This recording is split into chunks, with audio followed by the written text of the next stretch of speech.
CEO of Delhi public schools, Pallavi group of schools కూడా CEO మీరు. Patriotism అనేది ఒక ఫిల్టర్ అనుకోవచ్చా మనం? నేను 12th క్లాస్ వరకు ఎక్కడ బుక్స్ లో కూడా చదువుతాను. షాజహాన్ గురించి ఆయనకు 200 మంది వైఫ్స్ ఉన్నారు. అది చెప్పకుండా వీడు తాజ్ మహల్ కట్టిండు, 20,000 మంది ఇండియన్స్ ని టార్చర్ చేసి తర్వాత చంపేసి. ఇట్లాంటిది ఒక వరల్డ్ వండర్ అయింది. పైసలు వచ్చినప్పుడు ఎందుకన్నా పొలిటిక్స్ గురించి మాట్లాడతాం, పేట్రియాటిజం గురించి మాట్లాడతాం జనాలు. This is India. వస్తువు కావాలంటే డబ్బుతో కొనాలి, రెస్పెక్ట్ కావాలంటే డబ్బు మన ఒంటి మీద కనపడాలి. తెలంగాణకు ఇండిపెండెన్స్ ఎప్పుడు వచ్చింది? 15th August 1947. అదే ఇప్పుడు జెన్జీ ఏం చెప్తుంది, తెలంగాణకి ఇండిపెండెన్స్ ఎప్పుడు వచ్చిందంటే 17th September 19. ఒకవేళ సర్దార్ వల్లభాయ్ పటేల్ గారు లేకుండా ఉంటే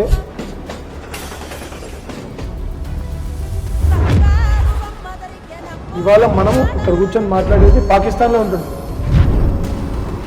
ఏమొస్తుంది అని మా కాలేజ్ పాలిటిక్స్ కానీ అక్కడ ఇప్పటివరకు తెలుగు ప్రెసిడెంటే కాలేదు. మా కాలేజ్ మా బిట్స్ పిల్లని దుబాయ్ హిస్టరీ నాకేముంటే మా తెలుగు ప్రెసిడెంట్ కావాల్సింది అని చెప్పి వచ్చినాం. మా క్లోజ్ ఫ్రెండ్ని ప్రెసిడెంట్ చేస్తున్నాం. స్కూల్కి పర్మిషన్ రావాలంటే దానికి ప్లే గ్రౌండ్ ఉండాలి. కానీ ఇలాంటి నార్మ్స్ అన్నింటినీ నేను పక్కన పెట్టి రోజుకు ఒక దుకాణం ఓపెన్ అయింది. ఇక్కడ మిస్టేక్ కాలేజ్లో స్కూల్లో కాదు, మిస్టేక్ పేరెంట్స్. IITs లో ఎన్ని సూసైడ్స్ అని దాంట్లో 90% మొత్తం ఇండియా మొత్తంలో IITs లో చనిపోవడం తెలుగు వాళ్ళు. లియో భారత్ రన్ ఫీల్ చేస్తుంది. దాదాపు 25,000 మంది పిల్లలతో అందరినీ ఫ్యామిలీస్ అందరిని ఒకటి చేసి అందరు రన్ చేయాలని ఒక సంకల్పంతో నేను చేస్తాను. There are thousands other forces. Control పోతుంది మనకు, మన యూత్ మీద. ఇది ఇప్పుడే కదా, ఎవ్రీ వీక్ చేయాలి. నేను ఎందుకు ఆర్గనైజ్ చేయాలి? సో ఇది ఒక culture that I want to start.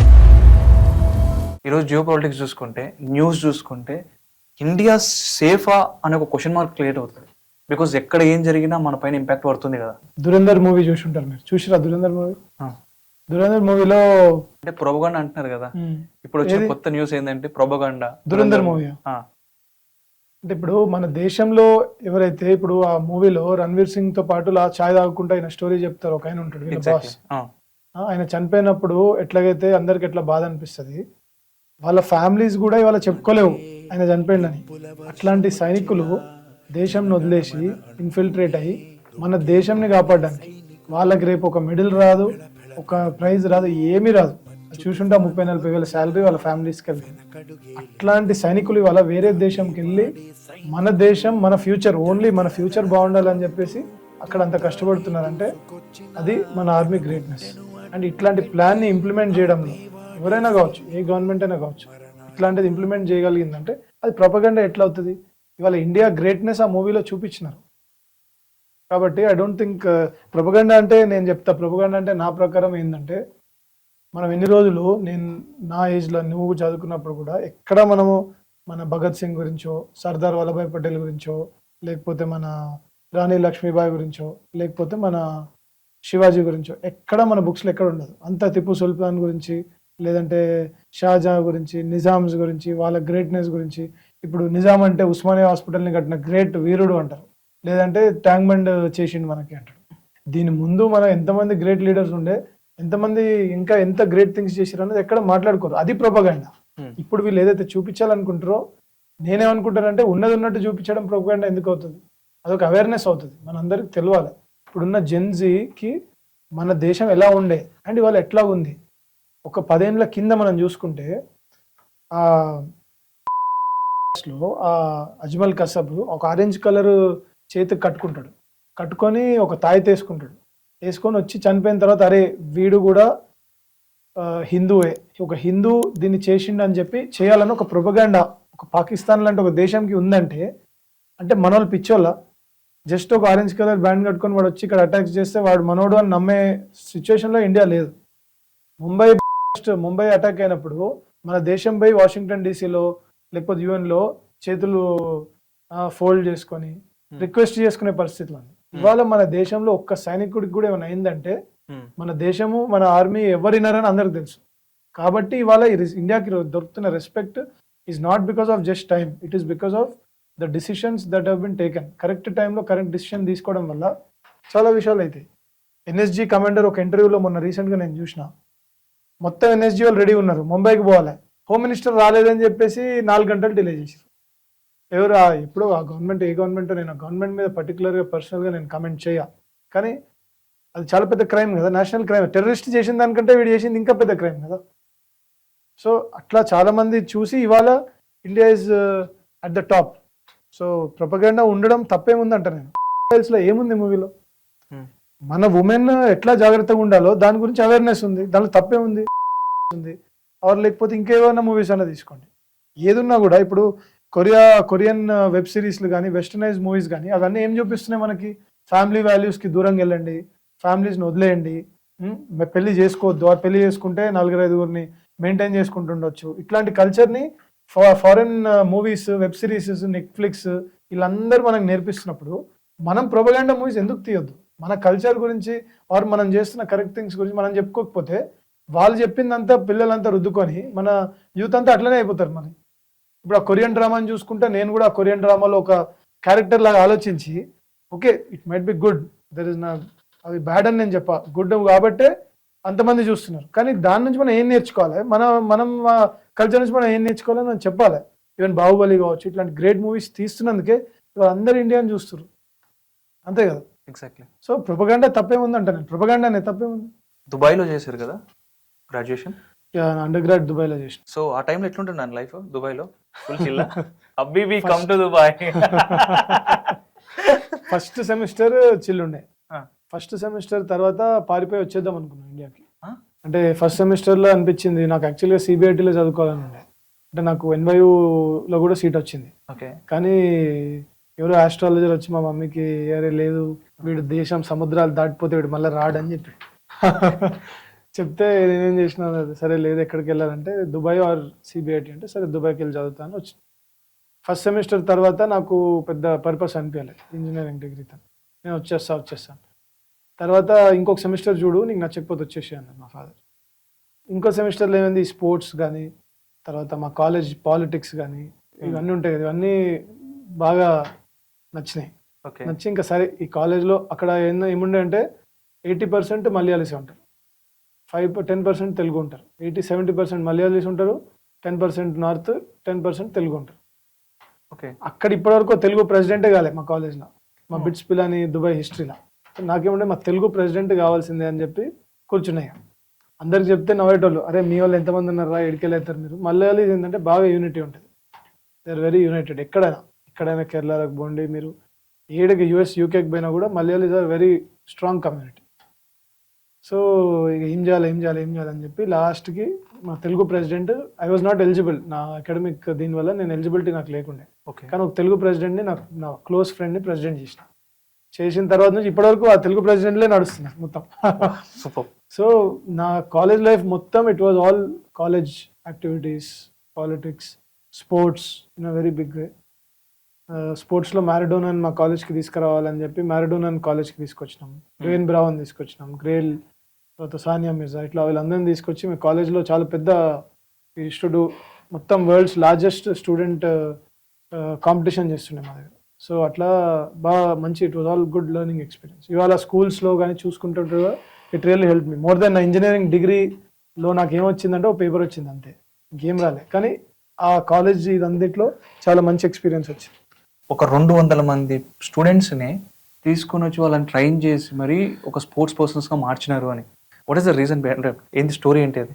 అంటే మేము ఎగ్జాక్ట్ ఒక హాఫ్ ఇయర్ ముందు మేము ఇంకొక టీం ఏం చేసినామంటే కొంతమంది ట్రైబల్ పిల్లలని, కొంతమంది పిల్లలు ఫ్రమ్ విలేజెస్, వీళ్ళందరినీ తీసుకొచ్చి ఏదో ఒక sport on basis of what, ఏ బేసిస్లో తీసుకొచ్చారు అంటే ఓన్లీ వాళ్ళ బేసిక్ ఫిజికల్ ఫిట్నెస్ మీద తీసుకొచ్చి ఒకరికి బ్యాడ్మింటన్, ఒకరికి క్రికెట్, ఒకరికి టెన్నిస్, అట్లా ఎవరికి నచ్చిన స్పోర్ట్స్ వాళ్ళకి అన్నీ ఆడిపించి వాళ్ళకి నచ్చింది టేకప్ చేసి వాళ్ళు ఓన్లీ వారానికి 8 గంటలే స్కూల్ అటెండ్ అవుతారు. మిగతా రోజులంతా వాళ్ళు పొద్దున 5 గంటల నుంచి 9 గంటల వరకు ట్రైనింగ్ ఉంటుంది, మళ్ళీ 2 hours రెస్ట్, మళ్ళీ ట్రైనింగ్ ఉంటుంది, మళ్ళీ మెడిటేషన్ ఉంటుంది, ట్రైనింగ్ ఉంటుంది, తర్వాత ఫిజియోథెరపీ ఉంటుంది. అట్లా కంప్లీట్ వీక్ మొత్తం వాళ్ళు మొత్తం కంప్లీట్గా మాతోనే ఉంటారు. సో అట్లా మేము దాదాపు 2 years చేసినాం. కోవిడ్ టైంలో కూడా ఈవెన్ మొత్తం వరల్డ్ స్పోర్ట్స్ అంతా హాల్ట్ అయినప్పుడు వీళ్ళని మంచిర్యాల తీసుకొని పోయి, మంచిర్యాలలో కూడా మాకు గ్రేట్ కోచ్ వికాస్ అని ఉన్నాడు, వాళ్ళందరినీ తీసుకొని వెళ్ళి అక్కడ రోజు ట్రైనింగ్ అయింది. ఒక 6 months వరల్డ్ మొత్తంలో ఓవర్ ప్రాక్టీస్ చేయలేనప్పుడు పిల్లలు ట్రైనింగ్ అవుతే they become much ahead of others. So వాళ్ళు దాదాపు వరల్డ్ లెవెల్లో వరల్డ్ ర్యాంకింగ్స్ ఉన్న బ్యాడ్మింటన్ ప్లేయర్స్ కానీ క్రికెట్ వాళ్ళు కానీ చాలా మంది చాలా బాగా చేస్తున్నారు. దీనికి బిజినెస్ ఉంటుందా? ఏముంటుంది, ఫ్రీ. వీళ్ళు DPS లో ఫీజు ఎంత 3 లక్షలు, 3 లక్షలు కట్టరు ఎవరు, అకామిడేషన్ 2 లక్షలు, ఏం కట్టరు, జీరో, ₹1 కూడా కట్టరు. ఫుడ్ ఉండదు, న్యూట్రిషనిస్ట్ ఉంటాడు, ఫుడ్ ఫ్రీ ఉంటుంది, everything is free. And all the sports today are not ఏదో చీప్గా అయిపోయే స్పోర్ట్స్ కాదు, ఇవన్నీ చాలా ఎక్స్పెన్సివ్ స్పోర్ట్స్. సో వీళ్ళందరికీ కూడా మనం ఒక ప్యాషన్ ప్రాజెక్ట్ లా చేసినాం. దేవుడు మాకు ఒక అవకాశం ఇచ్చిండు, ఒక ఫెసిలిటీ క్రియేట్ చేసే అవకాశం ఇచ్చిండు, ఇది అందరు యూజ్ చేసుకోగలగాలన్న ఆలోచనతో చేసినాం. ఫాదర్ ఎడ్యుకేషన్ మీద ఫోకస్ చేస్తే మీరు ఫిజికల్ ఎడ్యుకేషన్ పైన ఫోకస్ చేసినారు. ఇక్కడ మనం ఆలోచిస్తే ఎంతో మంది పీపుల్ని స్లమ్స్ నుంచి తీసుకొని వచ్చి, అంటే పిక్ చేసుకొని వచ్చి వాళ్ళకు ఒక ప్రాపర్ కోచింగ్ ఇచ్చి ఈ రోజు వాళ్ళు ఒక మంచి పొజిషన్లో ఉండడానికి కారణమైనారు కదా. ఇదంతా అంటే ఏదైనా ఎజెండా ఉంటుందా బ్యాక్గ్రౌండ్ ఆఫ్ ది థింగ్స్? ఉన్న ఎజెండా ఏది? నువ్వు ఇప్పుడు ఒక సింపుల్ ఎగ్జాంపుల్, రోజు ఏసీలో లేచి ఏసీలో పడుకొని బెంచ్ కార్లో తిరిగి రోజు గంట సేపు 2 గంటలు స్పోర్ట్స్ ఆడి అమ్మ నేను టైర్డ్ అయిపోయినా ఇంట్లో పండుకునేటోళ్ళు పిల్లలు ఉంటారు. ఓకే, అది అట్లానే ఈ ఊర్లలో స్లమ్స్లలో లేకపోతే ట్రైబల్ ఏరియాస్లలో పిల్లలు ఉంటారు. వీళ్ళిద్దరిని తీసుకొచ్చి వీడికి షూస్ అయ్యి, ఏసీలో ఉన్నోడికి షూస్ అయ్యి, మంచి సాక్స్ అయ్యి, అంత బట్టలు అన్నీ వీడికి ఏమి వీళ్ళిద్దరు మధ్యలో రన్నింగ్ రేస్ పెడితే వీడు సగం కూడా ఉండడు, వీడు మొత్తం దాటేస్తాడు. అంటే ఎందుకు అంటే వీడు రోజు చికెన్ తింటాడు, వీడు రోజు న్యూట్రిషనల్ ఫుడ్ తింటాడు, వీడికి రోజు ఒక పూటనే ఫుడ్ ఉంటుంది. మళ్ళీ ఎందుకు అంటే నేను that is something that last 8-9 years నుంచి మేము చూసి మేము దీన్ని ప్రూవ్ చేసుకోగలిగినాం. ఏమనంటే మన విలేజెస్ నుంచి కానీ మన డీప్ రూటెడ్ దీనివల్ల చాలా మంది ఇన్ టర్మ్స్ ఆఫ్ స్పోర్ట్స్ కానీ వాళ్ళకి ఫిజికల్ స్ట్రెంత్ కానీ చాలా హై ఉంటుంది వాళ్ళది, విలేజెస్లో నుంచి కానీ ఇక్కడ నుంచి వచ్చిన వాళ్ళది. అండ్ వాళ్ళకి టైం కూడా ఉంటుంది అంతా. ఇప్పుడు వేరే అందుకే మేము ఏం చేసినామంటే ఒక 200 ట్రైబల్ స్టూడెంట్స్ని అట్లా తీసుకొచ్చి స్పోర్ట్స్ ట్రైనింగ్కి పెట్టి వాళ్ళు చూస్తే ఇవాళ దాదాపు ఒక 7-8 ఇయర్స్ తర్వాత ఇవాళ వాళ్ళు చాలా పెద్ద లెవెల్లో ఉన్నారు స్పోర్ట్స్లో. చాలా మంది బ్యాడ్మింటన్లో, టెన్నిస్లో, క్రికెట్లో అట్లా చాలా మంది చాలా ముందుకు వెళ్తున్నారు. అయితే అందుకని మేము అట్లా చేశాం కాబట్టి ఇవాళ అదే మోడల్ని ఫాలో అవుతూ ఇంకా చాలా పెద్ద ఎత్తున చేస్తున్నాం. మీకు ఏమొస్తుంది దాని నుంచి?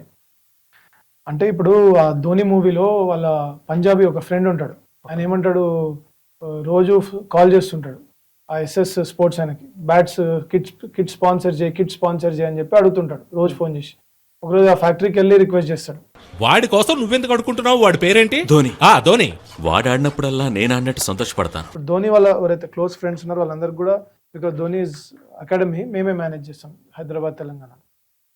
ఇప్పటికి కూడా ధోని ఎంత పెద్ద స్టేజ్లో ఉన్నా కూడా ఆ చుట్టూ ఉన్న 5 ఫ్రెండ్స్ ఎవరైతే ఉన్నారో ఇంకా వాళ్ళే ఉంటారు ధోని చుట్టూ. అదే ఆయన ఇన్నర్ సర్కిల్, ఆయన కాపాడేది కానీ ఆయన ముందు. అంటే ధోని వాళ్ళ గ్రేట్ పర్సన్ ఎందుకంటే ఓన్లీ ఆయన 6లు కొడతాడు ఆర్ గ్రేట్ క్యాప్టెన్ ఉండే అందుకు కాదు. ధోని ఇవాళకి కూడా అట్లాంటి వాల్యూస్ కానీ అవన్నిటిని ముందుకు తీసుకెళ్తుండే. ఇంకా కూడా సల్మాన్ ఖాన్, షారూక్ ఖాన్ అట్లాంటి వాళ్ళు ఉన్నా కూడా పక్కన వాళ్ళ ఫ్రెండ్సే కూర్చుంటారంట, నాకు చాలా మంది చెప్పారు. సో అట్లాంటి ఆయన గ్రేట్ అంటే అందుకే అంటారు. ఓకే, ఎందుకు నేను ఎగ్జాంపుల్ చెప్పానంటే మనం కూడా ఏమైనా స్పోర్ట్స్లో అట్లా చేయగలిగితే ఎవరైతే ముందుకెళ్తారో వాళ్ళలో నన్ను చూసుకోవాలనుకుంటున్నాను. అండ్ ఇంకొకటి ఏంటంటే ఇప్పుడున్న జనరేషన్ మనం స్పోర్ట్స్, వెల్నెస్, ఇంకేదన్నా ఒక డైరెక్షన్ మనం ఇవ్వలేదనుకోండి, వాళ్ళు ఇంకా రాంగ్ డైరెక్షన్లో వెళ్ళడానికి మొత్తం వరల్డ్ వెయిట్ చేస్తుంది. వరల్డ్ మొత్తంలో ఇన్స్టాగ్రామ్ ఓపెన్ చేస్తే what can you do wrong, YouTube open చేస్తే how can you go wrong, how to kill people దగ్గర నుంచి how to smoke, how to eat the most worst things అన్నీ చూపిస్తారు నీకు. అట్లాంటప్పుడు నువ్వు ఒక పర్సన్ ఎనర్జీని ఒక డైరెక్షన్లో పెడితే వాడు రోజుకు ఒక 4-5 గంటలు దీని మీద ఫోకస్ చేసి ఉంటుంది, ఇంకా వేరే ఫోకస్ అనేది ఉండదు. సో లైఫ్లో ఒక డైరెక్షన్ వస్తుంది. సో ఎడ్యుకేషన్లో చదువుదామని పంపిస్తారు కదా స్పోర్ట్స్, ఎందుకంటే స్పోర్ట్స్ లేకపోతే ఆ చదువు కూడా వేస్టే నా ప్రకారం. నాతో పాటు ఆడిన క్రికెటర్స్ అందరూ ఇవాళ ఎక్కడున్నారో నాకు తెలుసు, నాకంటే బాగా చదువుకున్న వాళ్ళు ఇవాళ ఏం చేయట్లేదు. So I think sports teachers you that. Currency కన్నా క్యారెక్టర్ ముఖ్యం అంటారు. 100%. ఇప్పుడు మీకు PwC టాప్ 4 కంపెనీస్ ఉంటాయి. ఓకే, ఈ టాప్ 4 కంపెనీస్ నుంచి ఎవరైనా ఎంప్లాయీని తీసుకొని రండి, సడన్గా వాడిని పోలీస్ వ్యాన్ ఎక్కించి పోలీస్ స్టేషన్ పంపేయండి, వాడు వెళ్ళే లోపల హార్ట్ అటాక్ చచ్చిపోతాడు. అంటే వాడికి తెలియదు నువ్వు ఎందుకు తీసుకోవాలి, ఏం చేసినా నేను, అంటే అంత యాంగ్జైటీ ఉంటుంది, అంత టెన్షన్లు ఉంటారు వాళ్ళు. అట్లాంటిది నువ్వు స్పోర్ట్స్ వాడిని నువ్వు ఎంత కొట్టినా తిట్టినా, వాడిని ఎక్కడ తీసుకొని పోయినా, వాడిని ఎంత వర్స్ట్గా నువ్వు ఇవాళ మొత్తం నేను ఇల్లు అంతా కూల్చేసి ఓకే వాడు నెక్స్ట్ ఏం చేయాలని ఆలోచిస్తాడు. అంటే స్పోర్ట్స్లో నువ్వు సింపుల్ క్రికెట్ మ్యాచే ఉంది, టాస్ ఓడిపోతావు, మ్యాచ్ గెలుస్తావు, టాస్ గెలుస్తావు, మ్యాచ్ ఓడిపోతావు, అక్కడ నుంచే స్టార్ట్ అవుతుంది. నువ్వు win or lose, you have to take next step. Match ఆడతావు ఆడవా. 10 సంజు శాంసన్ ని చూడండి, ఇన్ని మ్యాచ్లు కూర్చున్నాడు, 4 సంవత్సరాలు కూర్చొని ఈవెన్ వరల్డ్ కప్ ముందు ఏదైతే సిరీస్ అయిందో దానిలో కూడా ఒక్క మ్యాచ్ కొట్టలేదు. లాస్ట్కి ఒక ఛాన్స్ దొరికింది, ఆ ఛాన్స్లో he was able to prove himself. అది రియల్ లైఫ్లో ఎక్కడ కూడా స్పోర్ట్స్ కంటే you can never learn anywhere. Okay, ఇది ఎక్కడ నేర్చుకోలేము. రియల్ ఎక్స్పీరియన్స్ అయినప్పుడు మనుషులు చాలా మెంటలీ కానీ ఫిజికల్లీ చాలా స్ట్రాంగ్ అవుతారు. అందుకే ప్రతి వాళ్ళు స్పోర్ట్స్ ఆడాలి. True. As a sports person, cricket state player మీరు, సో ఒక స్టేట్ ప్లేయర్గా ఒక లాస్ట్ మీల్ అంటాం కదా, అరే this is the last time. ఇందాక మీరు చెప్పిన ఎగ్జాంపుల్లో కూడా చెప్తున్నా, ఇది తప్ప నాకు ఈ ఛాన్స్ దొరకదు రాబోయ్, ఇది చేస్తే నేను దీంట్లోనే చేయాలి, దీంట్లో నిలబెట్టుకోవాలి. అట్లాంటి టైంలో ఒక స్పోర్ట్స్ పర్సన్ ఎలా ఆలోచించాలి? నార్మల్ ఏ ఫీల్డ్లో అయినా సరే ఎట్లా ఆలోచించాలి? అంటే ఒక స్పోర్ట్స్ పర్సన్కి ఎప్పుడు ఎట్లా ఉండాలంటే this is my last try అనే ఉండాలి. ఓకే నాట్ నువ్వు లాస్ట్ ట్రైకి వెళ్ళినప్పుడు ఆలోచించడం కాదు. ఫస్ట్ మ్యాచ్ కూడా నా లాస్ట్ మ్యాచ్ అనే ఆడతాడు ఎవరైనా. ఓకే నా దగ్గర బాస్కెట్ బాల్ ఆడితే బాల్ నా చేతిలో ఉందంటే ఇదే నా లాస్ట్ షాట్ అనే తీసుకుంటారు ఎవరైనా కూడా. సో స్పోర్ట్స్లో ఏముంటుందంటే even if you don't take it, అది పోకపోయినా ఇఫ్ యూర్ నాట్ సక్సెస్ఫుల్, మళ్ళీ you will get a chance in some way or the other. And the beauty of sport ఏంటంటే ఇప్పుడు వరల్డ్ మొత్తంలో స్పోర్ట్స్ కల్చర్ ఇండియాలో ఎంత డెవలప్ అయిందంటే, నువ్వు స్పోర్ట్స్లో కూడా ఫెయిల్ అయిన, ఇప్పుడు నాలంటే ఒక స్టేట్ ప్లేయర్ ఇవాళ ఒకవేళ నాకు ఈ స్కూల్స్ కానీ ఈ జాబ్ కానీ లేకపోతే నాకున్న ఆ స్టేట్ లెవెల్ సర్టిఫికేట్కి కూడా స్పోర్ట్స్లో ఇన్ని ఆపర్చునిటీస్ ఉన్నాయి. ఇవాళ ఒక ఇంజనీర్కి జాబ్ ఉందో లేదో నాకు ఐడియా లేదు, కానీ ఒక స్టేట్ ప్లేయర్ని తీసుకురా ఏ స్పోర్ట్లైనా 100% నేనే జాబ్ ఇచ్చి తీసుకుంటాను. ఎందుకంటే స్పోర్ట్స్ ఆడిన వాళ్ళు ఒకటి దే కెన్ డూ ఎనీథింగ్, ఇంకొకటి ఆ స్పోర్ట్స్కి కూడా అంత యాక్సెప్టెన్స్ పెరిగింది. వాళ్ళ ముందంతా నారాయణ చైతన్య ఈ అపార్ట్మెంట్లలో క్లాస్ రూమ్లలో ఏసీలు లేకుండా గాలాడకుండా టార్చర్ చేసి కట్టబెట్టుకొని చదివించడం అదంతా పోయింది. పేరెంట్స్ కూడా Covid, thanks to Covid, parents కూడా ఏం చేస్తారు, లేదు మావాడ హ్యాపీగా ఉంటే చాలు, హ్యాపీగా ఉండాలంటే స్పోర్ట్స్ ఆడిపోయాలి కంపల్సరీ. సో ఆ యాక్సెప్టెన్స్కి వచ్చేసారు కాబట్టి sports really gives you that. CEO of Delhi public schools and Pallavi group of schools కూడా CEO మీరు. ఒక CEO సీట్ ఎంత కాల్తుందో ఆ పొజిషన్లో ఉన్న వాళ్ళకి అర్థమవుతుంది. And I heard about you, ఏంటి మీ పెళ్ళికి కూడా మీరు ఫస్ట్ ఆ రోజు మార్నింగ్ వెళ్ళారని, అది మీ పెళ్ళికి. నా పెళ్లి స్టోరీ ఏంటంటే March 2nd was my wedding date. Okay అయితే అంతా సంగీత్, మెహందీ అంతా ఈ మధ్యలో కాక్టైల్, తర్వాత ప్రీ వెడ్డింగ్ ఈవెంట్స్, ఎంగేజ్మెంట్ అన్నీ ఉంటాయి కదా. ఇప్పుడు ఈ జనరేషన్లో అంటే మినిమం 20 ఈవెంట్లు చేసుకుంటున్నారు. నాకు కూడా అట్లాగే 20 ఈవెంట్స్ చేసుకోవాలనే ఉండే, అన్ని ప్లాన్ చేసి డేట్స్ కూడా వచ్చేసినాయి. కానీ Feb 1st రోజు ఏమైంది, మా ఫాదర్ది ఎలక్షన్ డేట్ Feb 28th అని వచ్చింది. సో Feb 28th నా ఫాదర్ ఎలక్షన్, 2nd March నా పెళ్లి, 3rd రిజల్ట్. ఓకే అదే నా పెళ్లి నెక్స్ట్ డే రిజల్ట్. అండ్ మా ఫాదర్కి పాలిటిక్స్లోకి మేజర్ పుష్ వెనకాల నుంచి, మీలాంటి వాళ్ళు పాలిటిక్స్లో ఉండాలి, మీరు సొసైటీకి ఇంత సర్వీస్ చేస్తారు కాబట్టి మీలాంటి వాళ్ళని పబ్లిక్ కూడా మీ సర్వీసెస్ని ఉపయోగించుకోవాలని నేనే పుష్ చేసిన. ఓకే సో నేనే పుష్ చేసి లాస్ట్ మినిట్లో నా పెళ్ళి ఉందని చెప్పి నేను నెగ్లెక్ట్ చేస్తే కరెక్ట్గా ఉండదు. అండ్ నాకు ఎట్టి పరిస్థితుల్లో గెలిపేయాలని ఉండే. అండ్ మా కాన్స్టిట్యున్సీ మొత్తం కరీంనగర్, మెదక్, ఆదిలాబాద్, నిజామాబాద్. సో నేను మొత్తం ఫంక్షన్స్ అన్ని క్యాన్సిల్ చేసేసిన. ఓకే క్యాన్సిల్ చేసేసి మొత్తం అక్కడే ఉంటుండే. హైదరాబాద్కి నేను డైరెక్ట్గా 1 month తర్వాత 28th Feb ఈవినింగ్ వచ్చిన, పోలింగ్ అయిపోయిన రోజు. సో అట్లా రిసెప్షన్ అన్ని క్యాన్సిల్. ఎందుకు క్యాన్సిల్ అంటే మా ఫాదర్ గెలవాలి అన్న దాని మీద, ఎమోషన్ మీద ఉండే. ఓకే దానిలో చాలా వర్క్ చేసినాము, చాలా మంచి ఎక్స్పీరియన్సెస్, చాలా మందిని కలవడం, it was a great experience. So నాకు ఇప్పటికీ అనిపిస్తుంది, ఇప్పుడు నా ఫ్రెండ్స్ ఎంగేజ్మెంట్ ఎక్కడికి పోతుంటే ఇలా మా వైఫ్ని చూసి మనం చేసుకోలేదు కదా మెహందీ అన్నప్పుడు అడుగుతుంటుంది నన్ను. బట్ నేను అరే వీ డిడ్ సంథింగ్ గ్రేటర్, ఎప్పుడన్నా చేసుకోవచ్చు, లేకపోతే మల్లారెడ్డి గారు చేసుకుంటారు కదా ఇప్పుడు 8 years, నేను కూడా మళ్ళీ 25 years 30 years చేసుకుంటాం. సూపర్. అంటే మీ పెళ్ళికి మీరే గెస్ట్ లా వచ్చినారు అయితే. యా అవును. విలేజ్ బ్యాక్గ్రౌండ్ నుంచి ఒక పర్సన్ వచ్చి ఒక ఎంపైర్ ని క్రియేట్ చేసినాడంటే ఎంత కమిట్మెంట్ ఉండాలి. అండ్ 24 గంటలు నేను ఆ ఒక్క పని గురించి ఆలోచిస్తే తప్ప నేను ఆ పనిలో సక్సెస్ కాలేను. దాని వెనకాల ఎంత కమిట్మెంట్ ఉంటుండే డాడీకి, ఎంత డిసిప్లిన్ ఉంటుండే. అంటే నేను ఆయన గురించి ఎప్పుడైనా ఊరికి వెళ్ళినప్పుడు కూడా వాళ్ళు చెప్తుంటారు, ఆయన ఎప్పుడు చెప్పలే కానీ ఎక్కువ వాళ్ళ ఊరికి వెళ్తే అందరు వచ్చి చెప్తుంటారు మీ ఫాదర్ ఇక్కడ ఇది చేస్తుండే అది చేస్తుండే అని. యూనివర్సిటీ ఫ్రెండ్స్ని కలిసినప్పుడు కానీ వీళ్ళందరినీ కలిసినప్పుడు ఒక్కొక్క సైడ్ ఆఫ్ మై ఫాదర్ నేను వింటుంటా. So if you see other side నుంచి చూస్తే ఒక normal very very backward family, దానిలో కూడా he was the first person who received education. ఫ్యామిలీలో మొత్తంలో ఈయనకే ఫస్ట్ పర్సన్ ఎవరైతే స్కూల్కి వెళ్ళగలిగాడు. స్కూల్కి వెళ్ళిన తర్వాత కూడా 4th class తర్వాత ఇంట్లో ఎవరు పనిచేయడానికి, ఫార్మ్లో పనిచేయడానికి ఎవరు లేరని చెప్పి మళ్ళీ he has to stop 1.5 year మళ్ళీ ఇంటిలోనే ఉన్నాడు. తర్వాత ఒక హెడ్ మాస్టర్ ఒక ఆయన వచ్చి లేదు బాగా చదువుతుండే కదా అని చెప్పి మళ్ళీ వాపస్ తీసుకెళ్ళి చదివించాడు. దాని తర్వాత మళ్ళీ పెద్దపల్లి నుంచి కరీంనగర్ నుంచి ఉస్మానియా నుంచి హీ హాస్ స్టార్టెడ్ బిజినెస్. ఈ లైఫ్ అంతా చూసుకుంటే lot of turns, lot of times life ఉల్టా వెనకాల పడేసి ఆపేసి, ఎట్లయితే మనకి మధ్యలో చిన్నగా అయినా కూడా మనం ఏమనుకుంటారు ఏంది ఇట్లా అవుతుంది నాకు అనుకుంటాం.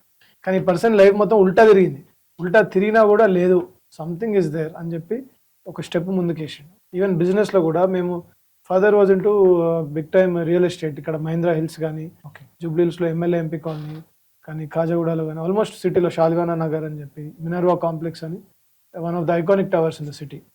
సో ఇవన్నీ కట్టింది కూడా ఫాదరే. ఓకే. తర్వాత at one point of time he said no, this is not for me. తర్వాత he move to green energy. So waste నుంచి ఎలక్ట్రిసిటీ తయారు చేయడంలో he was one of the top persons in the country ఆ టైంలో. తర్వాత policy changes వలన, operational difficulties వల్ల కంప్లీట్గా అదంతా స్టాప్ అయిపోయింది. అదే టైంలో అంటే ఒక పర్సన్ ఒకటి చేసుకుంటే ఎన్ని చేయొచ్చు, యూ నెవర్ నో అంటారు కదా, దానికి ఒక example is a real example. తర్వాత స్కూల్స్ అనేది ఆల్మోస్ట్ 35 years నుంచి పెట్టి he is going on with it. But ఒక టైంలో అనుకున్నాడు, లేదు నాకు ఇవన్నీ చేయాలని లేదు, I want to run schools and decide అయ్యి కంప్లీట్ టైం ఇంకా స్కూల్స్లోనే he is able to do it. And at 66 years he has decided, okay I will contest elections. ఇప్పుడు ఎమ్మెల్సీఏ ఇప్పుడు మళ్ళీ కంప్లీట్ రోల్ రివర్స్ చేసి ఇప్పుడు పబ్లిక్ సర్వీస్లో ఎప్పటి నుంచో డిఫరెంట్ వేస్ ఆఫ్ పబ్లిక్ సర్వీస్లో హీఈస్ ఇన్వాల్వ్డ్. కానీ ఇవాళ once you're in politics join అయ్యే వరకేమో అందరు జాయిన్ గా అని అంటారు. అదే జాయిన్ కాకముందు నువ్వు ఎంత సర్వీస్ చేసినా, వావ్ హీస్ సో గ్రేట్, పాలిటిక్స్లో లేకున్నా కూడా ఇంత సర్వీస్ చేస్తున్నాడు.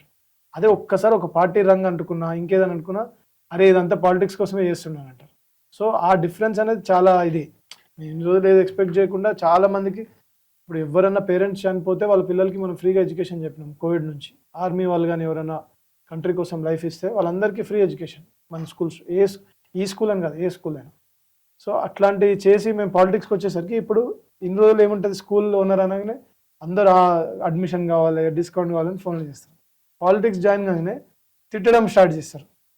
సో దట్ డిఫరెన్స్ అదంతా తెలిసి కూడా, ఓకే నన్ను ఇంతమంది ఇంత విమర్శడం కూడా ఉంటుంది నాకు ఈ స్టేజ్లో ఆఫ్ లైఫ్లో అని తెలిసి కూడా he has taken that ఇది and he has gone for the election and he has won and now he is serving public in a much bigger way. So A age మనం 40కి రిటైర్ అయిపోతాం, 50కి retire అయిపోతాం అని అనేవాళ్ళు ఉన్నారు ఇప్పుడు. So ఆ ఏజ్లో కూడా ఒక complete different character I will take up and I will serve the public అనుకొని చేసింది కాబట్టి I think he's truly a role model. ఒక ఇన్స్టిట్యూషన్ని స్టార్ట్ చేసినప్పుడు ఒక బాధ్యత ఉంటుంది, ఆ ఇన్స్టిట్యూషన్స్ని కరెక్ట్గా తీసుకెళ్తున్నప్పుడు ఇంకొక టైప్ ఆఫ్ బాధ్యత ఉంటుంది. అంటే మా ఫాదర్ ఎప్పుడు ఏం చెప్తారంటే, నేను నీకు ఎన్ని డబ్బులు ఇచ్చినామన్నది పక్కన పెట్టేసి, కానీ నేను నీకు కొన్ని వేల మంది అంటే ఒక 50,000 మంది వాళ్ళ మా స్కూల్స్లో చదువుతారు అంటే ఇట్లాంటి ఆపర్చునిటీ ఈ సిటీ మొత్తంలో దాదాపు ఒకరికో ఇద్దరికో ముగ్గురికో ఉంటుంది. సో ఇంత మంచి ఆపర్చునిటీ నీ చేతిలో వచ్చింది. సో వీళ్ళ లైఫ్ని చేంజ్ చేసే అవకాశం నీకు ప్రజలు అట్లాగే నేను నీకు ఇచ్చినాను. సో ఇంకా దీన్ని బట్టి నీ మీదే ఉంటుంది, నువ్వు దీన్ని ఎట్లా యూజ్ చేసుకుంటావు అండ్ రేపు మన ఫ్యూచర్ని నువ్వు ఎట్లా డిసైడ్ చేయగలుగుతావు అన్న దాని మీద ఉంటుంది. ఒక ఐడియాలజీతో ఒక పర్సన్ వెళ్తున్నాడు అన్నప్పుడు ఖచ్చితంగా ఒక సాక్రిఫైస్ అనేది చేయాలి. మీకు ఆ ఎఫెక్ట్ మీ పైన పడి ఉంటుంది. అంటే ఎప్పుడు ఉండేటోళ్ళు కాదు, ఎక్కువ ఓకే. కోపం వస్తుండే, మూవీకి తీసుకెళ్తా అంటే ఓకే తీసుకెళ్తా అంటుండే, టికెట్స్ వస్తుండే ఇంటికి, లాస్ట్కి డాడీ రాకపోతుండే, ఇక మేమే పోయి చూసేసి వస్తుండే. But today if I see ఇవాళ ఎట్లాంటి ఎంపైర్ అయితే డెవలప్ చేసిండో, ఇవాళ మీరు అన్నారు కదా కుర్చీ చాలా హాట్గా ఉంటుంది అని చెప్పి, CEO కుర్చీ, ఇవాళ కుర్చీ మీద కూర్చున్నప్పుడు తెలుస్తుంది. అంటే మనకు హాలిడేస్ ఉండవు, ఫ్యామిలీ ట్రిప్స్ ఉండవు, ఏముండవు. అంటే ఎక్కడున్నా ఉండొచ్చు, మనం ఎక్కడన్నా ఉండొచ్చు, ఒకసారి ఒక వెకేషన్లో ఉండొచ్చు, ఒక టెంపుల్లో ఉండొచ్చు. సడన్గా ఫోన్ వచ్చిందంటే మనం ఆ ఫోన్ లేపాల్సిందే, అటెండ్ కావాల్సిందే, మనం వెళ్ళిపోవాల్సిందే. So you know now it all make sense. ఇప్పుడు చూస్తే ఓ ఆ రోజు ఎందుకు ఇట్లా అయి ఉంటుంది అన్నది మనకు అర్థమవుతుంది. ఐ థింక్ ఈ కల్చర్ అమ్మగారి దగ్గర నుంచి వచ్చిందన్న. అంటే ఫస్ట్లీ అమ్మగారు, కానీ దీని ముందు మా గ్రాండ్ ఫాదర్ దామోదర్ గారని ఈ was into deep rooted RSS స్వయం సేవకు ఉండే, తర్వాత బీజేపీ కూడా కొన్ని రోజులు బీజేపీలో కూడా ఉండే. ఆయన ఏం చేస్తుండే, 2nd, 3rd క్లాస్లోనే శివాజీ మహారాజ్ ది ఫోటో తీపిచ్చి ఈ పెయింటింగ్ వేయండి, ఈ పెయింటింగ్ వేస్తే నీకు 500 రూపీస్ ఇస్తాను. అంటే మనం పెయింటింగ్ చూపించినప్పుడు ఏం చెప్తాం, ఎందుకు ఈ పెయింటింగ్, ఎవరు ఈ పర్సన్ అని అడుగుతాం ఫస్ట్. కానీ సర్ప్రైజింగ్ ఫ్యాక్ట్ ఏంటంటే శివాజీ మహారాజ్ గురించి లేకపోతే తర్వాత మన ఝాన్సీ లక్ష్మీబాయి ఫోటో వేపిస్తుండే, వీళ్ళెవ్వరి గురించి కూడా నేను 12th క్లాస్ వరకు ఎక్కడ బుక్స్ లో కూడా చదువుకోలేదు. ఓకే. అంటే ఇంత గ్రేట్ పీపుల్, మా తాత చెప్తే నాకు తెలిసింది ఇంత గ్రేట్ పీపుల్ వీళ్ళని, వీళ్ళ గురించి చదువుకోలేదు. కానీ అదే టిప్పు సుల్తానా, ఆయనకు 200 మంది వైఫ్స్ ఉన్నారు. అది చెప్పకుండా వీడోడు తాజ్ మహల్ కట్టిండు, 20,000 మంది ఇండియన్స్ ని టార్చర్ చేసి తర్వాత చంపేసిర్రు. అట్లాంటిది ఒక వరల్డ్ వండర్ అయింది. అట్లయినప్పుడు మన గురించి, మన కంట్రీ గురించి ఫైట్ చేసిన గ్రేట్ పీపుల్ ఎంతమంది, రాణి లక్ష్మి కావచ్చు, అహల్యాబాయి హోల్కర్, ఇవాళ మదర్ టెరిసాని ఇంత గ్లోరిఫై చేస్తారు అందరు, తప్పేం లేదు, గ్రేట్ పర్సన్. కానీ అహల్యాబాయి హోల్కర్ కొన్ని వేల టెంపుల్స్ని, కొన్ని వేల లక్షల మంది లైఫ్స్ని సేవ్ చేసింది, టెంపుల్స్ని రక్షించింది. ఇప్పుడు టెంపుల్స్ని రక్షించడం అంటే మన ధర్మాన్ని రక్షించడం ఒకటే కాదు. టెంపుల్స్లోనే మన రిజర్వ్స్ ఉంటుండే, టెంపుల్స్తోనే చాలా మంది ఫ్యామిలీస్ డిపెండెంట్ ఉంటుండే, ఊర్లన్నీ కూడా టెంపుల్ చుట్టూ ఉంటుండే అప్పట్లో. కాబట్టి షీఈ్ అ గ్రేట్ ఉమెన్. ఇట్లాంటి వాళ్ళందరి గురించి ఎక్కడ, ఈవెన్ మీరు if you take an example Sardar Vallabhbhai Patel గురించి 2014 నుంచి ఇప్పటి వరకు ఎంతైతే సర్దార్ వల్లభాయ్ పటేల్ గారు ఏం చేశారు అనేది ఇవాళ మాట్లాడుకుంటామో, దీని ముందు ఎవరు ఎందుకు మాట్లాడుకోలేదు? మన బుక్స్లో ఎక్కడన్నా కూడా సర్దార్ వల్లభాయ్ పటేల్ గురించి ఉందా? సిబిఎస్ఈ బుక్స్లో లేదు, మేము చదువుకున్నప్పుడు అయితే లేదు, ఇప్పుడు ఉంది. ఇప్పుడు మనం అందరం తెలంగాణలో ఉన్నాం. తెలంగాణకి ఇండిపెండెన్స్ ఎప్పుడు వచ్చింది అంటే మేమేం చెప్తాము, తెలంగాణకి ఇండిపెండెన్స్ ఎప్పుడు వచ్చింది? 15th August 1947 అంటాం. అదే ఇప్పుడు జెన్జీ ఏం చెప్తుంది, తెలంగాణకి ఇండిపెండెన్స్ ఎప్పుడు వచ్చిందంటే 17th September 1950. ఒకవేళ సర్దార్ వల్లభాయ్ పటేల్ గారు లేకుండా ఉంటే ఇవాళ మనము ఇక్కడ కూర్చొని మాట్లాడేది పాకిస్తాన్లో ఉంటుండే. ఇవాళ ఇండియాలో ఒక మధ్యలో ఒక మంచి ఏరియా మొత్తం నిజాం పోయి పాకిస్తాన్కి పంచేద్దాం అనుకుంటారు, పంచి అక్కడ ఉందాం అనుకున్నాను. అట్లాంటిది సర్దార్ వల్లభాయ్ పటేల్ గారు వచ్చి ఫైట్ చేసి ఆపరేషన్ పోలో కానీ ఇవన్నీ చేసి ఇవాళ మనని ఇండియాలో కలిపిండు. కాబట్టి అట్లాంటి పర్సన్ని మనం సెలబ్రేట్ చేసుకోలేదంటే ఇన్ని ఇయర్స్, ఇది మనం ఎంత 65 years ఎవరు మాట్లాడలేదు. హిస్టరీని మొత్తం ఏదైతే ఇప్పుడు మోదీ గారు కానీ మన చాలా ఆర్గనైజేషన్స్ కానీ దీన్ని రీరైట్ చేసి ఉన్నది ఉన్నట్టు ఏదైతే చూపించగలుగుతుందో ఇది చాలా ఇంపార్టెంట్. లేకపోతే మన కంట్రీని బ్రేక్ చేయడానికి ఫారెన్ ఫోర్సెస్ ఇట్లా వెయిట్ చేస్తున్నాయి. లాక్డౌన్ టైంలో అమెరికాలో మన ఇండియన్స్ ఇక్కడ తలుపులు పగలగొట్టారు అని చెప్పారు. ఒకసారి ఆ స్టోరీ చెప్తారు నాకు. అంటే ఇప్పుడు మన బీట్ అమెరికన్స్ కానీ యూరోపియన్స్ కానీ ఎవరైనా కూడా ఈ లాక్డౌన్ టైంలో 30-40 days ఆల్మోస్ట్ ఫస్ట్ ఫేజ్ ఎక్కడ ఫుడ్ ఉండదు ఎవరింట్లో. ఇప్పుడు అమెరికాలో లైఫ్ స్టైల్లో ఫారినర్స్ ఎవ్వరు వాళ్ళు రోజు క్రెడిట్ కార్డ్ మీదే బతుకుతారు. వాళ్ళు రోజు 10 రూపాయలు సంపాదిస్తే 10 రూపాయలు ఖర్చు పెట్టే ఇంటికి పోవాలి, ₹1 సేవింగ్ ఉండదు. మళ్ళీ వాడు నెక్స్ట్ డే లేస్తాడంటే ఎందుకు లేస్తాడు, నా దగ్గర డబ్బులు లేవు కాబట్టి వాడు లేచిపోయి సంపాదిస్తాడు, మళ్ళీ ఆ డబ్బులు ఖర్చు పెట్టి ఇంటికి వస్తాడు. మొత్తం యుఎస్లో లైఫ్ స్టైల్ అట్లనే ఉంటుంది. కానీ అప్పుడు మనం చాలా స్టోరీస్ విన్నాము, ఇండియన్స్ ఇల్లుల్ని అటాక్ చేస్తున్నారు. మన ఇండియన్సే మన గోల్డ్ కానీ ఫుడ్ కానీ ఒక 40-50 days మన ఇండియాలో కూడా మీరు చూస్తే ఇవాళ వెళ్ళి మన డోర్ లాక్ వేసుకున్నా కూడా మనమే మన ఇంటిని ఒక 40-50 days మనం మేనేజ్ చేయగలుగుతాం. సో అట్లా అని చెప్పేసి బాగా అటాక్స్ అయినాయి ఇండియన్స్ మీద. అంటే నేను ఎందుకు ఆ స్టోరీ చెప్తున్నానంటే India is very deep rooted culture కానీ ఫ్యామిలీ వాల్యూస్ కానీ వాటన్నిటిని బ్రేక్ చేయడానికి వాళ్ళు చాలామంది ఫారెన్ మూవీస్ని చూసి ఇండియన్స్ చాలా ఫ్యాంటసైజ్ అవుతారు. ఫారెన్ షోస్ చూసి అరే మనం ఇట్లా ఉండాలి అట్లా ఉండాలి అని అంటున్నారు. కానీ అదంతా ఒక ప్రొపగండా, మన మీద రుద్దబడుతున్న ఒక ప్రొపగండా. ఎందుకు, మన ఫ్యామిలీ సిస్టమ్ వల్ల, వాల్యూస్ వల్ల, మన కల్చర్ వల్ల మనం ఇవాళ ఇంత స్ట్రాంగ్ ఉన్నాం. ఈ స్ట్రెంగ్త్ని వేరే వాళ్ళు బ్రేక్ చేయాలని చెప్పి చాలా కంట్రీస్ ట్రై చేస్తున్నాయి. ఇప్పుడు నేపాల్లో చూడండి, బంగ్లాదేశ్లో చూడండి, ఒక చిన్న జెన్జీ రెవల్యూషన్ అని చెప్పి వచ్చి దేశం మొత్తం రోడ్డు మీదకి వచ్చేసింది. ఎగ్జాక్ట్లీ. ఇవాళ మన జెన్జీ వాళ్ళ అలా ఉండదు. ఎందుకు ఉండదంటే మన ఫ్యామిలీ వాల్యూస్ కానీ దేశం మీద ప్రేమ కానీ ఇప్పుడు లాస్ట్ 10 years నుంచి నరేంద్ర మోడీ గారు ఎట్లయితే చేస్తున్నారో, మన దేశాన్ని ఎట్లయితే బలపరుస్తున్నారో వరల్డ్ మొత్తం ఇవాళ ఇండియాని చూస్తుంది. సో కాబట్టి ఏదైతే ఈ జెన్జీ రెవల్యూషన్ అని నేపాల్లో బంగ్లాదేశ్లో మొన్న ఎట్లయితే ప్రైమ్ మినిస్టర్ని ఇది చేసారో, ఇండియా ఎంత పాపులేషన్ రెండు కల్పిస్తే ఉత్తరప్రదేశ్ పాపులేషన్ కూడా ఉండదు. బంగ్లాదేశ్ ఇంకా నేపాల్ అన్ని కలిపితే కూడా ఉత్తరప్రదేశ్ పాపులేషన్, తెలంగాణ పాపులేషన్ కూడా ఉండదు. ఎగ్జాక్ట్లీ. అట్లాంటి ఇండియా ఇంత పెద్ద కంట్రీ బ్రేక్ చేయడం చాలా ఈజీ, కానీ బికాస్ ఆఫ్ అవర్ వాల్యూస్. అందుకే ఫారినర్స్ అందరు వచ్చి ఇవాళ కంట్రీస్ స్టడీ చేస్తున్నాయి. అసలు ఇండియా ఎందుకు ఇంకా కూడా దే ఆర్ ఏబుల్ టు ఈ న్యూక్లియర్ ఫ్యామిలీస్ కాన్సెప్ట్ కాకుండా జాయింట్ ఫ్యామిలీలోనే ఉండాలి, ఇంకా ముందుకెళ్ళాలని చెప్పి ఏమవుతుందన్న దాని మీద చాలా స్టడీస్ నడుస్తున్నాయి. దీన్ని బ్రేక్ చేయడానికి కూడా చాలా స్టడీస్ నడుస్తున్నాయి. మదర్ రోల్ ఎట్లుంటుండే మీ కెరియర్కి? నా లైఫ్లో especially my mother role is completely different than others. ఎందుకంటే నేను మా పేరెంట్స్ పెళ్లి తర్వాత after 20 years I was born.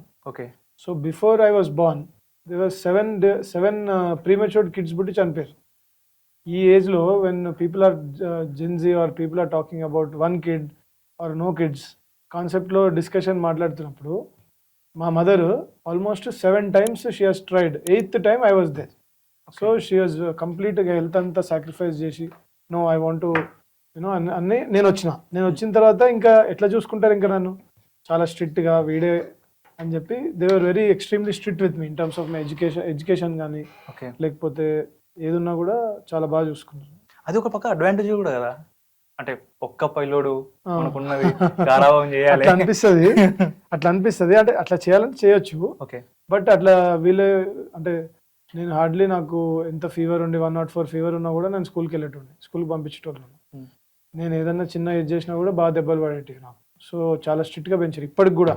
ఇప్పుడు కూడా నేను రాత్రి కొంచెం లేట్ అయినా కూడా ఇంటికి వెళ్ళకపోతే ఫోన్ వస్తుంది నాకు. మోస్ట్ ఆఫ్ ది పీపుల్కి ఎలా ఉండాలంటే నువ్వు చదువుకుంటే చాలు అంతే, నువ్వు ఆడుతున్నావా ఆడలేదా, నీ ఫిజికల్ ఎడ్యుకేషన్ నీకు దొరుకుతుందా లేదా, నువ్వు ఎట్లా ఫిజిక్ ఎట్లుంది అవసరమే లేదు నాకు. ఇంతవరకు ఇండియాలో మోస్ట్ ఆఫ్ ది స్కూల్స్కి ప్లే గ్రౌండ్ లేదంటే నమ్మడం అంత మామూలు విషయం కాదు. ఒక స్కూల్కి పర్మిషన్ రావాలంటే దానికి ప్లే గ్రౌండ్ ఉండాలి. కానీ ఇలాంటి నామ్స్ అన్నిటినీ నేను పక్కన పెట్టి నాకు అవసరం లేని ఎడ్యుకేషన్ ఇస్తే సరిపోతుంది నడిపే చాలా స్కూల్స్ ఉన్నాయి. అలాంటి వాళ్ళ జనరేషన్లో వెరినా సార్ నేను. నా స్కూల్లో గ్రౌండ్ లేదు నాకు కూడా అంతే. సో మీరు చేసే వర్క్స్ చూసినప్పుడు నాకు కొంచెం ప్రౌడ్గా అనిపించింది. బట్ ఇలాంటి క్వశ్చన్స్ ఎందుకు తీసుకొచ్చినానంటే నాకు కొన్ని డౌట్స్ ఉంటాయి కదా, అందుకే అడిగాను. నాకు మన ఏదైతే అన్నారో క్లాస్ రూమ్స్ గ్రౌండ్స్ లేకుండా ఇట్లాంటివన్నీ రోజుకొక దుకాణం ఓపెన్ అవుతుంది అట్లా. కానీ ఇక్కడ మిస్టేక్ కాలేజ్లదో స్కూళ్ళదో కాదు, మిస్టేక్ పేరెంట్స్దే. ఎందుకంటే మీరు చూడండి లాస్ట్ 20 years ఐఐటీస్లో ఎన్ని సూసైడ్స్ అయినాయి డేటా తీసుకోండి. నేను తీసిన దానిలో 90% మొత్తం ఇండియా మొత్తంలో ఐఐటీస్లో చనిపోయేటోళ్ళు తెలుగు వాళ్ళే. అరే ఇదేంది తెలుగు వాళ్ళు ఎందుకు 90% అని చెప్పి వీళ్ళంతా 1, 2, 3 కాలేజీలు ర్యాంకులు ఇవి వచ్చిన స్టూడెంట్సే. ఇదంతా తెలిసి కూడా పేరెంట్స్ ఇంకా కూడా అదే, అంటే నేను ఒక కాలేజ్ తప్పని ఎప్పుడు చెప్పా, కానీ అట్లా వాళ్ళు నడవగలుగుతున్నారంటే పేరెంట్స్ అక్కడ వేస్తున్నారనే కదా. So there must be something. వాళ్ళు కూడా ఒక స్టైల్లో చెప్తుండొచ్చు, చాలా మంచిగా ఉండొచ్చు. కానీ వాట్ యాక్చువల్గా చూసుకుంటే మొత్తం ఐఐటీలో 100 seats ఉంటాయి ఇండియా మొత్తంలో. దాదాపు నార్త్లో ఉన్న వాళ్ళు ఎక్కడున్నా కూడా, నార్త్ స్టేట్స్ చూసుకుంటే ఐఐటీకి కొట్టే వాళ్ళు అందరూ సిబిఎస్ఈలో ఉండి నార్మల్గా రోజుకి 8 గంటలు చదువుకొని ఐఐటీ కొట్టేటోళ్ళు ఉంటారు. ఓన్లీ మన తమిళనాడు, తెలంగాణ, ఆంధ్రాలోనే ఈ 12 గంటలు రోజుకి చదువుకొని సండే లేవు, హాలిడేస్ లేవు, ఫ్యామిలీ టైం లేదు, రోజంతా రూమ్లోనే కూర్చొని చదివించే కల్చర్ ఏదైతే ఉందో, ఆ టార్చర్ అంటారు, కల్చర్ కంటే టార్చర్ అది. ఆ టార్చర్ వల్ల చాలా మంది చనిపోతున్నారు. చాలా మంది అక్కడనే ఆ స్టేజ్లో చనిపోతారు, చాలా మంది ఐఐటీస్కి వెళ్ళి చనిపోతారు. చాలా మంది దాని ముందు కూడా ఈ కాంపిటీషన్ ఏదైతే ఉంటుందో ఆ ఇన్సెక్యూరిటీ డెవలప్ అయిపోతుంది. ఆ ఇన్సెక్యూరిటీ వల్ల రేపు నువ్వు జాబ్ వచ్చినా కూడా మంచి జాబ్, ఇంకోటి ఏముంటుంది, వాడు స్పోర్ట్స్ ఆడతాడు, మంచి కంపెనీస్ వాడు స్పోర్ట్స్ ఆడతాడు, మంచిగా అందరితో మాట్లాడగలుగుతాడు, ప్లస్ వాడికి నాలెడ్జ్ ఉంటుంది. నీకు ఓన్లీ నాలెడ్జ్ ఉంటుంది, నువ్వు ఎవరితో మాట్లాడలేవు, నువ్వు ఇంట్రోవర్ట్, అట్లాగే నీకు స్పోర్ట్స్ లేదు, నీకు ఏం లేదు. అట్లా లేనప్పుడు నీకు ఏం లాభం? ఫైనలీ ఎవరైనా ఐఐటీ కన్నా ఎన్ఐటీ కన్నా ఎక్కడికైనా ఎందుకు పోవాలనుకుంటారు? Finally you have to get a good job or you have to be somewhere. అడిగి పోయిన తర్వాత నీకు ఇంటర్పర్సనల్ స్కిల్స్ ఉండవు, ఒకరితో ఎట్లా మాట్లాడాలో తెలియదు. 10 మందిని కూర్చోబెట్టి నువ్వు చెప్పింది వాళ్ళు వినాలంటే నువ్వు ఏం చేయాలంటే ఏమైనా నేర్పిస్తారు? వీళ్ళు ఎవరు నేర్పారు? సో ఏదో ఒక టైంకి పర్మనెంట్గా వాళ్ళు ఫెయిల్ అవ్వాల్సిందే. అందుకే పేరెంట్స్ కూడా కోవిడ్ తర్వాత ఏమైందంటే పెద్ద కొంచెం గ్రౌండ్స్ ఉండాలి స్కూల్స్లో కూడా, అదొకటి ఉంది. అండ్ పేరెంట్స్ కూడా కొంచెం టైం ఇన్వెస్ట్ చేస్తున్నారు, పిల్లలు కూడా కొంచెం ఆడాలి, మెడిటేషన్ కానీ యోగా కానీ ఇవన్నిట్లో కూడా they are believing it a lot. ఇంకా చాలా మార్పు రావాలి. Right now what is your vision?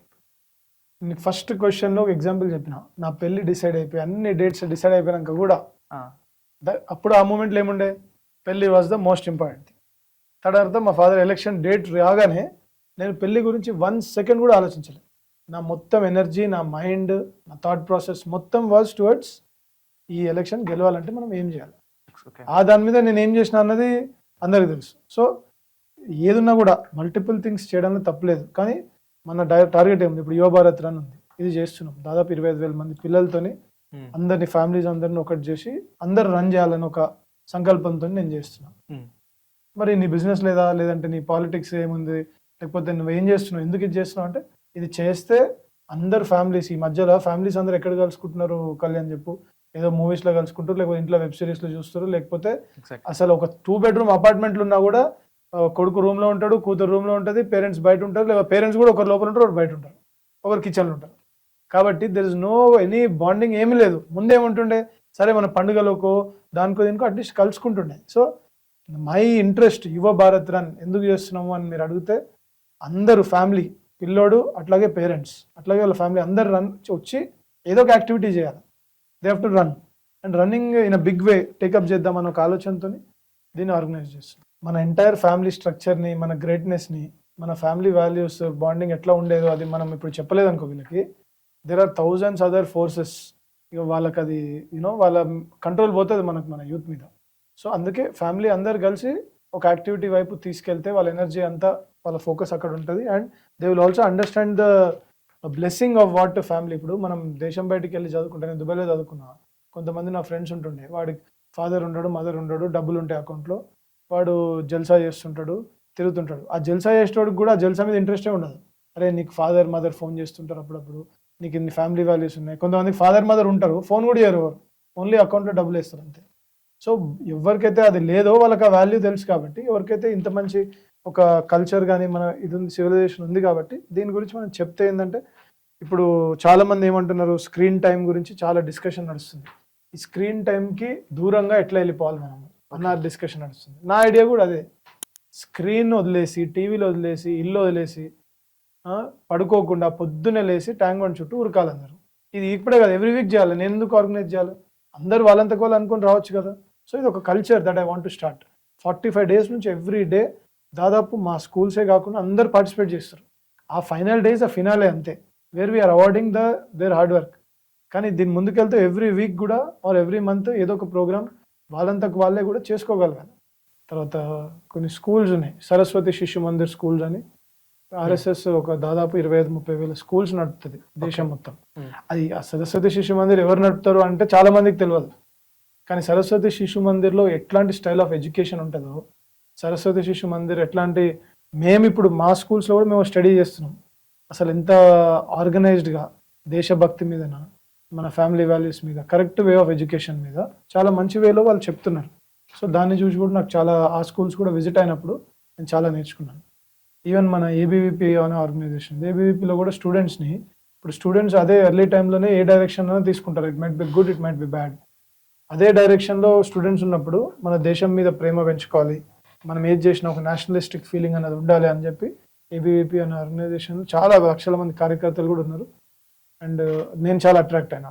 నేను ఎప్పుడు జాయిన్ వచ్చే అవకాశం లేదు, నేను దుబాయ్లో చదువుతుండే కూడా అక్కడ ఏం చేయలేము మనం. ఈవెన్ దేవుడి బొమ్మ కార్లో పెట్టుకున్నా కూడా పీక్ పడేస్తారు. అవునా? ఇట్ ఇస్ నాట్ పాసిబుల్, చేయలేము అట్లా. ఓకే. సో అట్లాంటి దేశంలో ఉన్న వాటి మాకు పెద్ద ఆర్గనైజేషన్లో ఉండే ఇది రాలేదు. But later on I have been part of all such organisations. ఈ హెల్త్ ప్రాస్పెక్ట్లో ఇన్వెస్ట్ ఆన్ యువర్ సెల్ఫ్ అని, ఇప్పుడు హెల్త్ అనే విషయం వచ్చేసరికి, ఇప్పుడు నేను యువ భారత్ రన్ గురించి మాట్లాడినాను. యాక్చువల్గా ద రీజన్ ఎందుకు మనం ఇది టేకప్ చేసినాం అన్నది, మేము రెగ్యులర్గా do health audits, health camps చేస్తుంటాం స్కూల్లో. ఆ హెల్త్ క్యాంప్స్లో ఏదైతే ఆడిట్ చేసి ఆ డేటా చూస్తే చాలామంది 8 years old, 9 year old, 10 year old కిడ్స్కి కూడా షుగర్ ఉంటుంది. తర్వాత వాళ్ళ హెల్త్ సరిగ్గా లేదు, ఒబేసిటీ కానీ, అంటే వెరీ ఎర్లీ స్టేజ్. కొంతమందికి 50 మందిలో 2-3 ఉంటారు, అట్లా కాదు, ఓకే, దాదాపు 20 మందికి ఆ ఇష్యూ ఉంటుంది. సో అట్లా అయ్యేసరికి అదంతా చూసి నేను ఒక 2-3 ఫుడ్ సైంటిస్ట్తో కానీ చాలా మందితో మాట్లాడడం జరిగింది, చాలా మంది డాక్టర్స్తో ఇంటరాక్ట్ అయినా. ఏంది అంటే, ఇది మీ స్కూలే కాదు, అన్ని స్కూల్లో ఇట్లానే ఉంది, ఇప్పుడు పిల్లలందరూ అట్లనే ఉన్నారు. అందరికీ ఫస్ట్ క్లాస్ పిల్లోడికి కూడా అందరికి అద్దాలు ఉంటాయి, 80% అద్దాలు ఉంటాయి. సో వన్ రీజన్ ఇస్ ఒకటి స్క్రీన్ టైము, ఇంకోటి హెల్త్, ఫిట్నెస్ లేదు, ఏం లేదు. ఇదంతా నా మైండ్లో ఒక 6 months తిరిగి లాస్ట్కి అరే లేదు, అందరిని ఉరికిపోయాలి. నేను పర్సనల్గా స్టార్టెడ్ రన్నింగ్ కాబట్టి, సరే రన్నింగ్ చేపిద్దాం అందరితో, ఇప్పుడు యువ భారత్ రన్ ఆర్గనైజ్ చేయాలి. That is the one of the main reason. Hyrox అని ఒక రన్నింగ్ ఉంటుంది కదా, రన్నింగ్ షో, అది దాని గురించి ఒకసారి ఎక్స్ప్లెయిన్ చేస్తారు. మన గురించి ఇందాక మనం మాట్లాడుతున్నప్పుడు కూడా అది వచ్చింది. అంటే హైరాక్స్ అంటే ఏంటంటే, ఇట్స్ లైక్ మనం జిమ్లో చేసే ఏదైతే వెయిట్ లిఫ్టింగ్ ఇట్లాంటి exercises and as well as cardio, ఈ రెండు మిక్స్ చేసి ఒక కాంపిటీషన్ లాగా. ఈ మధ్యలో ఎట్లయితే రన్నింగ్ చాలా ప్రమోట్ అయిపోయి ఎవ్రీవన్, ఈ రన్ క్లబ్స్ కానీ ఇవన్నీ, హైదరాబాద్లో చూస్తే దాదాపు 400-500 రన్ క్లబ్స్ ఉంటాయి హైదరాబాద్లో. గల్లీకో రసాయనిక్ పురి రన్ క్లబ్ అని ఒకడు, హైడ్రాక్స్ రన్ క్లబ్ అని ఒకడు, ఈ రన్ క్లబ్ అని, ఆ రన్ క్లబ్ అని, గల్లీకి ఒక రన్ క్లబ్ ఓపెన్. ఎందుకు? చాలా మంది యూత్ కూడా ఇప్పుడు మా సండే ఏంటంటే పొద్దున లేవాలి, రన్ చేయాలన్న ఒక మోటివేషన్లోకి వచ్చింది. అట్లాగే హైరాక్స్ అంటే ఏంటంటే cross fit training and cardio కలిపి కాంపిటీషన్ లాగా ఓకే చేసి ముంబైలో అన్ని ప్లేసెస్ అరౌండ్ ద కంట్రీలో అవుతుంది. చాలా మంది even if you see 50-60 years వాళ్ళు కూడా కంపీట్ చేస్తారు. చేసి ఇట్స్ వెరీ ఇంట్రెస్టింగ్ అండ్ చాలా మంది చేస్తున్నారు. సూపర్. ఈ ఫిజికల్ ఎడ్యుకేషన్ అయితే ఏఐ మార్చలేదు, కానీ ఎప్పుడు మా ఆఫీస్లో ఒక కన్వెన్షన్ వస్తుంది అన్న, AI can replace the employees, AI can replace the employees అని. మాకు క్వశ్చన్ వచ్చింది సడన్గా క్రేజీగా, AI can replace the entrepreneurship? అంటే ఇప్పుడు ఫస్ట్ క్యాలిక్యులేటర్స్ వచ్చినాయి, క్యాలిక్యులేటర్స్ నుంచి కంప్యూటర్స్ వచ్చినాయి, కంప్యూటర్స్ నుంచి ఇంకా అడ్వాన్స్డ్ ల్యాప్టాప్స్ వచ్చినాయి అయిపోయి వాళ్ళ ఏ వచ్చింది. ఓకే. ఇప్పుడు మనం షాప్స్లలోకి వెళ్తుంటే క్యాషియర్స్ ఉంటుండే పాతకాలంలో, వాళ్ళు మనం ఎన్ని నోట్స్ ఇచ్చినాం లెక్క పెట్టి అంతా చూసి చేంజ్ ఇచ్చేవాళ్ళు ఉంటుండే. నేను ఇంకా క్యాషియర్ లాగానే ఉంటా అని ఈ జనరేషన్ ఫార్వర్డ్ అవుతున్న కొద్దీ అట్లనే ఉన్నాం అనుకో, ఆబ్వియస్లీ జాబ్స్ పోతాయి. సీఈఓ ఒకవేళ ఇవాళ కూర్చొని లేదు నేను 10 years బ్యాక్ సీఈఓ ఎట్లా ఆలోచిస్తుండేనో నేను కూడా అట్లనే ఆలోచిస్తా, నేను కూడా లెటర్ రాస్తాను, సంతకం పెట్టి పోస్ట్ చేస్తాను అన్నాడు అనుకో, అది కొరియర్ వచ్చింది, ఫ్యాక్స్ వచ్చింది, దాని తర్వాత ఈమెయిల్ వచ్చింది, ఇంకా ఫార్వర్డ్. ఇప్పుడు ఏంది మనం సిస్టమ్ని చూసుకుంటా send message to this person ఇది అదని చెప్తే అది మెసేజ్ వెళ్ళిపోతుంది డైరెక్ట్గా, వాడే ముందున్నట్టు మాట్లాడతారు. సో మనం ఒకవేళ కొత్త టెక్నాలజీని మనం అడాప్ట్ చేయలేకపోతే మన కుర్చీ కూడా పోతుంది కదా. సో కుర్చీనే ఉండదని నేను అనుకోను. It's always whatever it is human డిపెండెంటే, but you have to be advanced. నువ్వు అడ్వాన్స్ లేవనుకో నువ్వు పోతావు, ఇంకొకరు వస్తారు, కుర్చీ అట్లనే ఉంటుంది. రియల్ కమిట్మెంట్ ఎలా రావాలి, బర్నింగ్ డిజైర్ అంటే ఎట్లుండాలి ఒక పర్సన్? అంటే నేను చాలా మంది second generation, third generation family businesses అందరినీ చూస్తుంటా క్లోజ్గా. ఈవెన్ నా ఫ్రెండ్స్ కానీ నా ఫ్యామిలీలోనే కానీ చాలా మందిని చూస్తుంటా. అందరు ఏదైనా పని చేసిరంటే నీ ఈ పని ఏం చేసినావు అంటే నేను చెప్పేసిన ఆయనకి, నా పని నేను ఏదైతే పని చేయాలో అది చెప్పేసిన అని అంటారు. అంటే there is no kind of ownership. ఇప్పుడు ఏదైతే ఈ స్టార్టప్ వరల్డ్స్ కానీ చాలా మంది వచ్చి ఏదైతే జీల్తో చేస్తున్నారో, నువ్వు ఏది చెప్పినా కూడా నీ పని కాదు, నువ్వే చేసుకోవాలి. అది నీ పని నువ్వే చేసుకోవాలి, అండ్ అది చేసే వరకు కూడా అది నీ రెస్పాన్సిబిలిటీని. ఇప్పుడు నేను ఫర్ ఎగ్జాంపుల్ నా డ్రైవర్కి నన్ను జూబ్లీహిల్స్లో డ్రాప్ చేయని చెప్తాను. జూబ్లీహిల్స్లో డ్రాప్ చేయనగానే నేను పడుకున్నాను అనుకో కార్లో, వాడికి జూబ్లీహిల్స్ ఎక్కడ ఉందో తెలియకపోతే నేను ఏం చేయాలి? So at the end of the day it is my responsibility. So when you're starting something or when you want to do something big, I think మొత్తం నీ మీదనే ఉంటుంది. ఎవరో మీద, నీ ఎంప్లాయీ మీదనో నేను చెప్పేసిన నా పని అయిపోయింది అనుకుంటే that is not how it works. So that is what I think. ఎలా అనిపించింది అంటే నేను యాక్చువల్గా మొన్న 2 days బ్యాక్ మా ఆఫీస్లో అందరికి తెలుసు, మా ఆఫీస్లో అందరు చూస్తుంటారు. సో మొన్న ఎవరు వచ్చి మా దగ్గర కళ్యాణ్ అంటాడు వచ్చి ఇట్లా ఉన్నది అంటే అప్పుడు చూసిన. తర్వాత నిన్న రాత్రి వాళ్ళ పొద్దున అన్ని చూస్తుంటే వెరీ ఇంట్రెస్టింగ్, యూత్కి నచ్చిన కంటెంట్, అట్లాగే నాకు నచ్చిన నేషనలిస్టిక్ కంటెంట్ కూడా చేస్తుంటామని చూసిన. Very nice. అక్కడికి వెళ్ళి వాడి దగ్గర మైక్ పెట్టి, ఆ దొంగ దగ్గర మైక్ పెట్టి ఇండియా గురించి బ్యాడ్గా మాట్లాడించినప్పుడు మీలాంటి వాళ్ళు చాలా మంది క్రియేటర్స్, ఇప్పుడు థింక్ స్కూల్ కావచ్చు, మీరు కావచ్చు, పెద్ద పెద్ద వాళ్ళందరూ ఇండియా గ్రేట్నెస్ మీరు అన్న ప్రోపగాండా చూపిస్తే తప్పేముంది? సో మీలాంటి వాళ్ళు కూడా 100% ఇంకా చాలా మంది పేరు, మీరు కూడా అందరిని మోటివేట్ చేయాలి. స్పోర్ట్స్ పర్సన్స్కి మీరు ఎంత హెల్ప్ చేస్తున్నారని నాకు అర్థమైన తర్వాత, అండ్ నా సైడ్ నుంచి కూడా నేను ఏమైనా చేయగలుగుతాను, ఖచ్చితంగా చేయగలుగుతానా. అండ్ ఫ్రమ్ నౌ మేము కూడా మీ దాంట్లో పార్ట్ అవుతాం. డెఫినెట్లీ వాళ్ళందరినీ ఎంకరేజ్మెంట్ అంటే టర్మ్స్ ఆఫ్ న్యూట్రిషన్ ఉంటుంది, కోచింగ్ ఉంటుంది. వాళ్ళని ఒక మంచి అటెన్షన్ వస్తే కూడా ఒక స్పోర్ట్స్ పర్సన్ వీడియో అని తీసి ఒక మంచి ప్లాట్ఫామ్లో పెడితే వాళ్ళకి అది కూడా ఒక చాలా పెద్ద మోటివేషన్ అవుతుంది. చాలా మంది ఎట్లుంటారు స్పోర్ట్స్ ప్లేయర్స్, ఖాళీ గ్రౌండ్ ఉందనుకోండి, నాకు బ్యాటింగ్ వస్తే నేను ఎప్పుడు ఆడకపోతుండే, నేను కూడా నాకు మంచి క్రౌడ్ ఉందనుకోండి పక్కా ఆడేటని, మంచి స్కోర్ కొట్టేటని. సో మీలాంటి వాళ్ళు స్పోర్ట్స్ వాళ్ళవి మంచి మంచి స్టోరీస్ కానీ చెప్తే దెన్ వాళ్ళకు కూడా ఒక లేని మోటివేషన్ ఉంటుంది. ఖచ్చితంగా చేసి చూపిస్తాను. Yeah. Thank you so thank you.